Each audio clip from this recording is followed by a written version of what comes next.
ಮೋಸ ಮಾಡ್ದೆ. ಹಣಕ್ಕೋಸ್ಕರ ಏನ್ ಮಾಡೋಕ್ಕೂ ಸಿದ್ಧವಾಗಿ ಆ ಕಿಟ್ಟಗೋಸ್ಕರ ಒಳ ಹೊಟ್ಟೆ ತಂಗಿ ಕೊಂದೆ. ಅವಳು ತಾನಿನ ಕೈಯಾರ ಕಿತ್ತಾಗ ಪಾಪಿ ನೀನು. ನಂಬುದವರು ಕುತ್ತೆ ಕುಯ್ಯುವಂತ ಕಟಕ ನೀನು. ಪ್ರಕಾಶ್, ನೀನು ಭಗವಾನ್ ಬೇರೆ ಯಾರಾದ್ರೂ ನಂಬೋದು.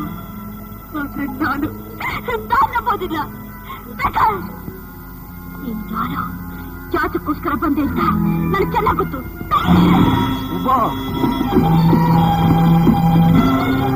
ಈಗ್ಲಾದ್ರು ಗೊತ್ತಾಯ್ತು ತಾನೆ? ಉಮಾ, ನಾನ್ ನಿನ್ನ ತಪ್ಪು ಕೇಳ್ಕೊಂಡೆ. ಇವು ನಿಜ ರೂಪ ಏನು ಅಂತ ನಿರೂಪಿಸ್ಬಿಟ್ಟೆ. ನಾನು ಸಂಪೂರ್ಣವಾಗಿ ನಂಬಿದೆ.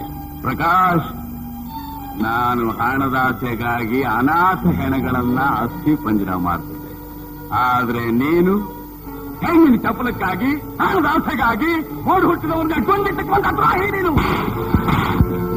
ನಿನ್ನಂಥವರ ಒಂದು ಕ್ಷಣ ಬದುಕಿರಬಾರ್ದು.